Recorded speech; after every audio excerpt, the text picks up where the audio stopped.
So they are leaving the final debate to him. Let those Chrysos heirs who started this terrible war hear you. Let them hear the voices of the people! As always, that woman knows how to stir up a crowd. Professor Anaxa, I thought you'd pass on this. Everyone must cast their vote, or this assembly would serve no purpose. Prof, do you truly think it's wise to entrust the fate of the world to an assembly like this? Akama has stood strong under this system for 1,000 years. It stands to reason that there is purpose in its existence. But that is not what you're asking, is it? What you really want to know is Aglaya making the right decision in entrusting the fate of the world to you? Nothing ever escapes you. I didn't spend all those years teaching you for nothing. Most people only take 4 years to graduate, if I recall.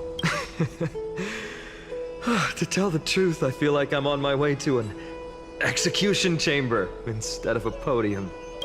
So, do you have an answer to that question? No, I don't. I thought so. Because that question is not yours to ask in the first place. Is Aglaya entrusting the world to you the right decision? Don't make me laugh. That is a question that woman must answer herself. Why are you fretting about this on her behalf? Or have you been seeing yourself as her pawn all this time? Listen up. I'll say this only once. Flip your perspective around and ask yourself this instead. What should I do to ensure that the world doesn't stray from the correct path? That is what you should be thinking about. You still have time, so give it some thought. Oh, and don't bother telling me the answer. Tell it to those begging for salvation from the gods. Got it. Thank you, Professor Anaxa. That's Anaxagoras to you. Who will you be voting for?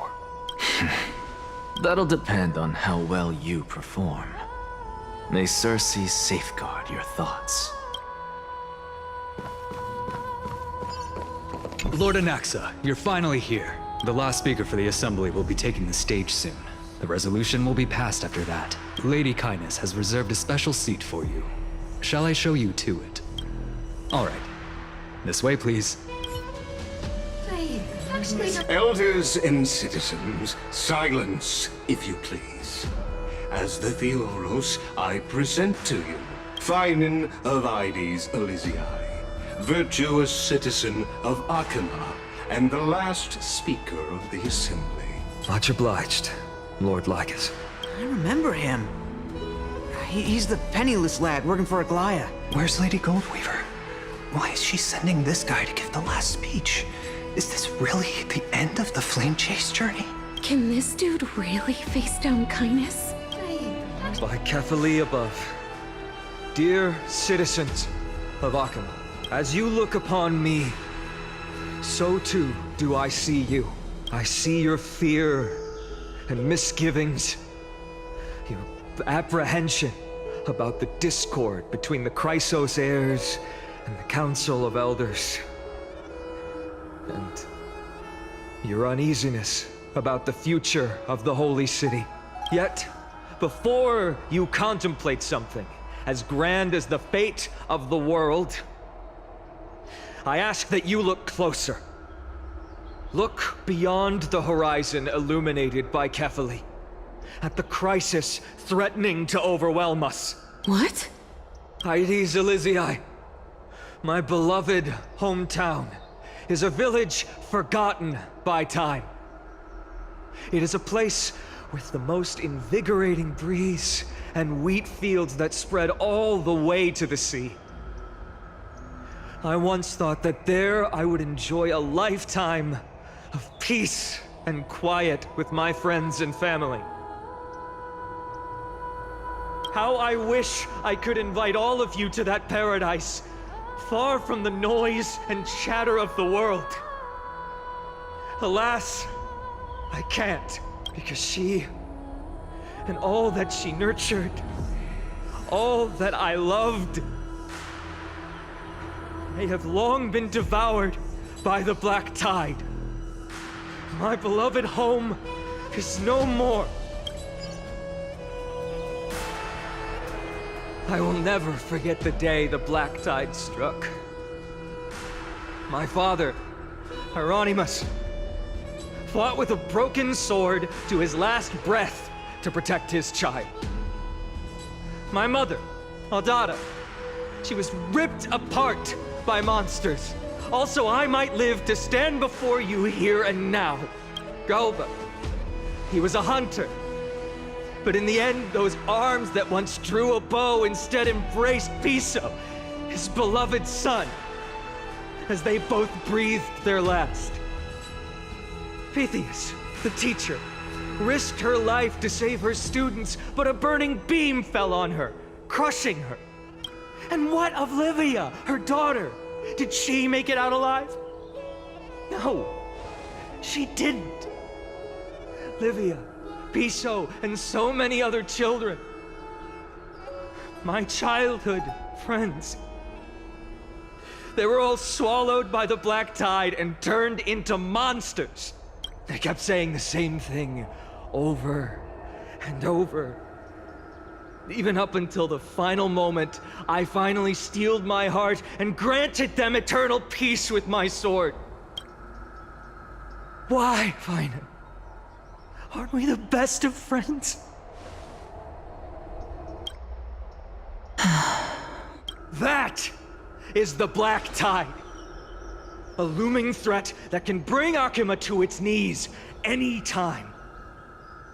Kindness may have promised that with the 3 Titans of Calamity gone, Akuma will return to an era Chrysia once more, but much as it pains me, I must disappoint you.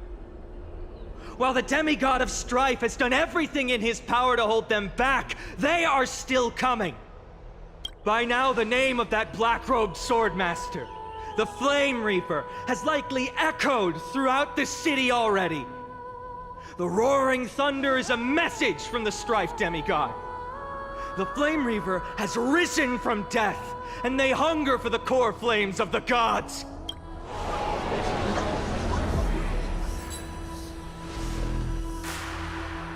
Lies! If such a powerful enemy is indeed approaching, why is Akuma still a picture of peace? Exactly! The city of Akuma shows no signs of pandemonium or chaos. And why is that? I beg you, spare a moment to think about this. Are we able to stand here and hold this assembly in peace today because the danger has passed? No! This peace we enjoy is no gift of fate. We are able to stand here today only because the Chrysos heirs have stepped up and shielded Akuma from calamity. With her golden threads, Aglaya has preserved and continues to preserve these idyllic days that all of you hold dear.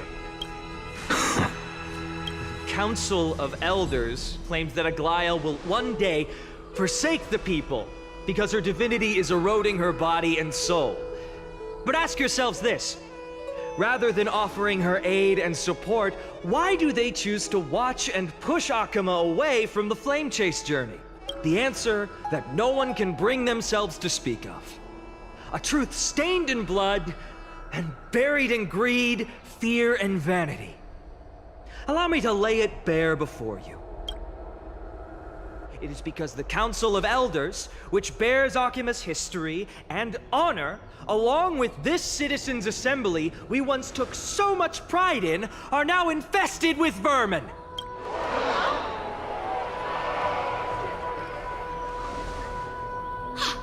You insolent whelp! How dare you! It is true that Aglaya has reached her limit. Why? Because she has been working tirelessly to weave the defenses of our holy city against the encroaching evil. All while these vermin are making up baseless accusations about her and scheming in the shadows. Not once has she ever failed Akuma. Yet these vermin attempt to tear her apart, tarnishing her name with unfounded allegations. She may have been blessed by divinity, but Hasn't her heart always stayed true to humanity? They attempt to mislead you and reduce this assembly to a crude standoff between gods and humans, but citizens of Akama. Once more, I implore you to open your eyes and look at those around you. Examine them closely. Beneath all that finery, do you see the good heart of a human or the poisonous glands of a pest? Make your judgment. Then turn your gaze to the demigods, whom so many of you regard as cold and merciless. Do you not see the light of humanity in them? And those who wear the mask of humanity, yet utter only hurtful, slanderous words. Can you not see that their souls have been corrupted by power?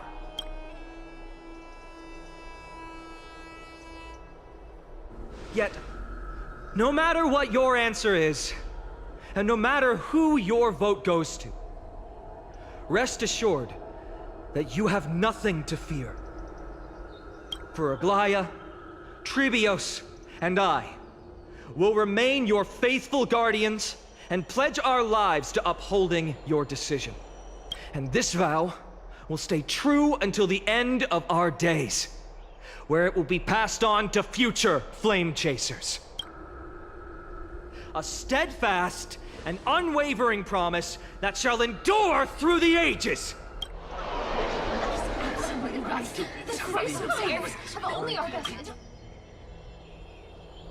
At the present time, on the scales of Talanton, those who call for the continuation of the Flame Chase journey, and those who demand its suspension. Each faction holds an equal share of votes, resulting in a perfect balance. As expected, this is the moment when the Flame Chase journey is the closest to its end. And now, it's your turn to vote, Lord Anaxagoras. Is there anyone else who hasn't voted? No, you're the last. Cast your vote with care, for your decision will break this impasse. I have long since made a decision. Very well. May you bring much needed change to this farcical world.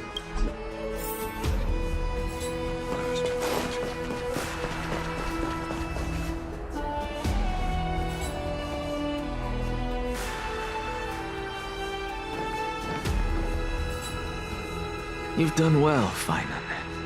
Given the circumstances, delivering a rousing speech to stir up emotions was a prudent move.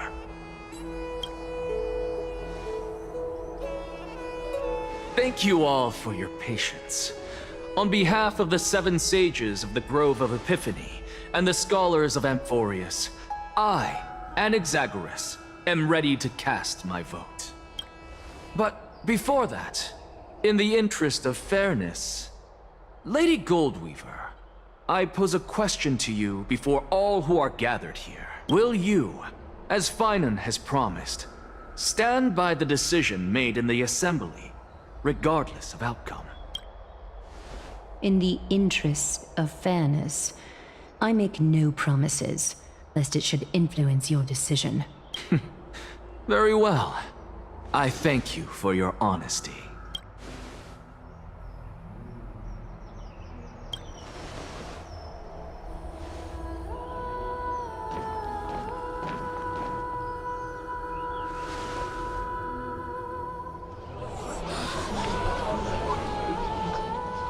What's he doing? The stakes are high. Let's be patient. Cut the act! Who do you think you are wasting our time like this? Lord Anaxa, please do not forget that I... Rule number 1, do not call me Anaxa. Rule number 2, never interrupt me. Silence is golden.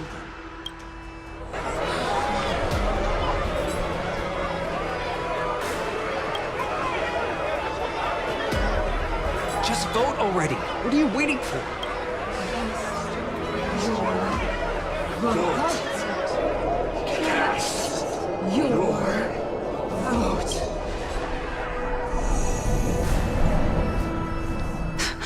I cannot help but wonder, is every hardship in the world something you will exploit and use to your advantage?